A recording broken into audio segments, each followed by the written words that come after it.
Welcome everybody to another episode of Sports Data PC. When I say PC, I mean podcast. So, got these week 3 stats right here. Week 3. XFL. It's live. It's exciting. Still more games to be played. So, we'll dive into the first game, which is Houston Roughnecks, Tampa Bay Vipers, 34-27 Roughnecks. Again, they just showed why they're still undefeated. Vipers didn't play bad, but still kind of wishy-washy on quarterback. They played Quentin Flowers and Cornelius, so didn't really get much. Got a touchdown and an interception. So it's like you need more. They did good with Tolliver, 13 targets, 8 receptions, 104, 0 touchdowns though. You got to get production out of your receivers, but obviously they didn't. They didn't do bad defensively either. Houston had, I believe, 3 team turnovers. So yeah, again, man, they're showing why they're the juggernaut of the league. And salute to Houston, man, and Phillip Walker. He's still leading, or to me, he's still the front runner for MVP so far. He's playing great. I can't really say much about him. Next game we got though is the Dallas Renegades at the Seattle Dragons. Renegades get out of this one 24-12, and I'm hearing that at this game is where they really played to what I guess their true potential. I watched this game, thought it was okay. They did take a better step forward. I thought Landry Jones looked a little more comfortable, but not as comfortable as I think he really should be, but he's getting there. 24-12. Dragons again had a good home field advantage. A lot of fans came to see the team play. Like I said, and teams, if I must say. I'm seeing fans out there, folks, just to let you guys know that I'm seeing a lot of people go to these games. So that's good, man. Shout out to the fans that love them some XFL. Cameron Artis-Payne had 13 attempts, 80 yards, 0 touchdowns. They fed the ball to Lance Dunbar a couple times. Landry had 30 completions, 41 attempts. Yeah, that's not bad. It was about 73%. 274, 3 touchdowns, 2 interceptions. Again, he had one of those games last game where he had, I believe, 3 interceptions, 3 TDs and 2 interceptions. Excuse me. And Parham was again the leading receiver. Had 7 receptions for 101, 2 touchdowns. This guy, like I said, is 6'8". On the Seattle Dragons side, I don't know what happened, but I can say that Brandon Silvers does look better. I didn't think he had anything, but I think he got a little something. He was 21 for 34, 62 completion, 204, 2 touchdowns, 1 interception. He looked all right, though. He looked all right. Austin Pro had 81 for a touchdown, 81 yards for a touchdown, and Kenneth Farrell had a touchdown. This game was a physical game. I thought Dallas's defense really came to play. They looked good. Let's see. Hawkins, I believe, got an interception, so they had 1 team interception. Landry threw some picks, so like I said, he wasn't perfect. Okay. Like I said, man, just good to see the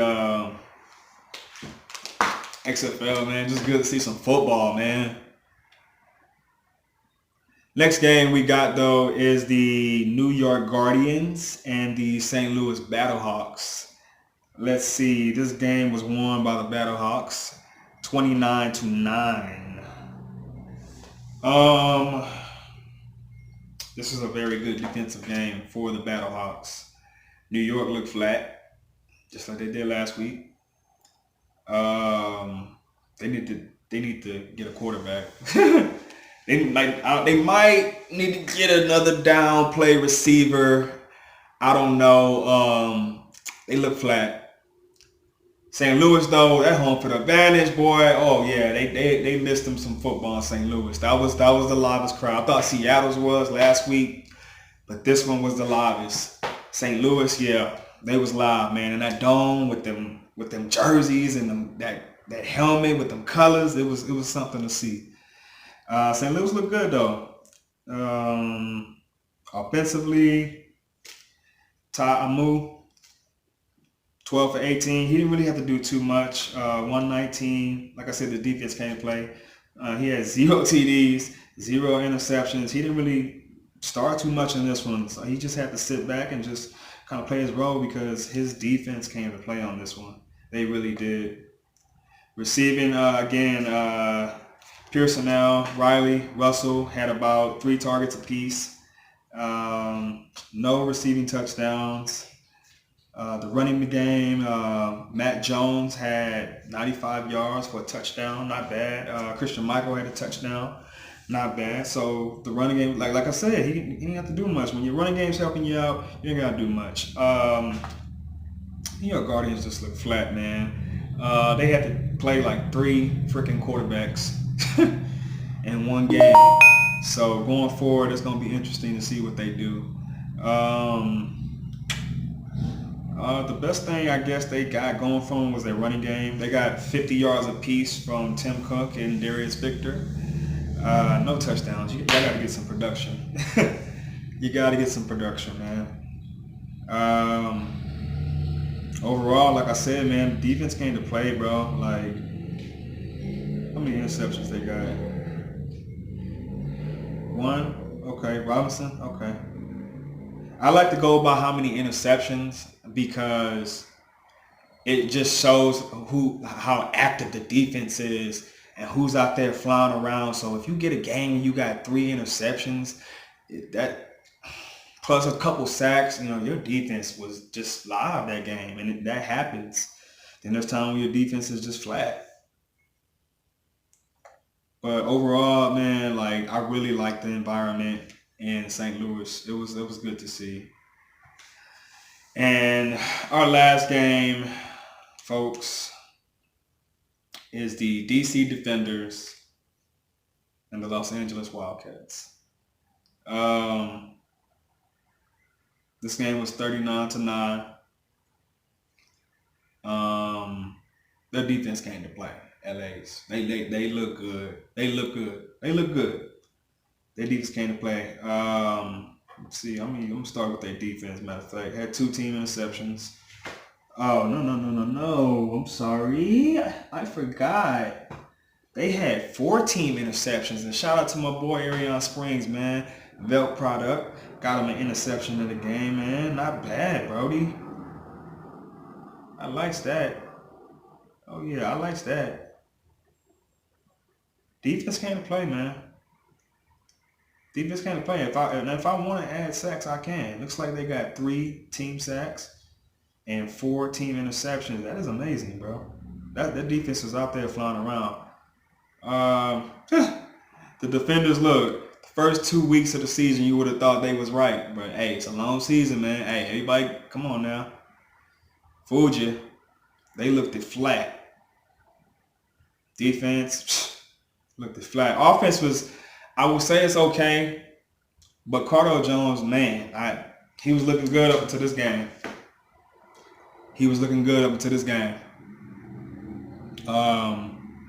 They had to sub him out. That's all I can say. He had 13 completions, 26 attempts, 50% completion percentage, 103 yards, 4 interceptions. That's when he had to yank him.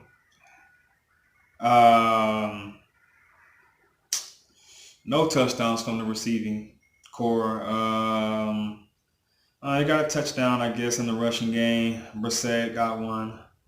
I mean, they ran the ball pretty well. They had 3 backs go over 50 yards rushing.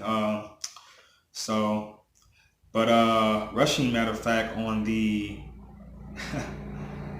LA Wildcats, man, Carter had about 2 touchdowns. And they were magnificent touchdowns because he pounded his way into the end zone. And then he also did a front flip into the end zone. Now, that's live. LA came to play in this game, man. Like, there was no stopping them. They had 3 rushing touchdowns total.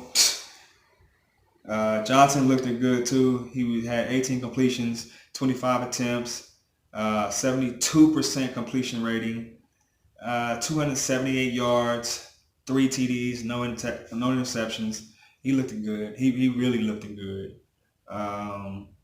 2 touchdowns out of Trey McBride, a touchdowns out of Carter, the running back. So he's had a rushing touchdown and a receiving touchdown. So they just got a lot of offensive production in this game. They did. But overall, some good games. I'm definitely looking forward to next week. When we, let's see, it's going to really be tough next week because I believe, it's going to be tough. Yeah, you got the first game, LA Wildcats and the New York Guardians are going to play. That's going to be good. The Seattle Dragons and the St. Louis is going to play. That's going to be good. Houston Roughnecks versus the in-state rival Dallas Renegades is going to be nice, and the DC Vipers go to Tampa Bay. So we're going to see if Tampa Bay can finally get a win. But until then, holler at me next time. Subscribe. As always, it's your boy Reese, Sports Data PC. Let's go.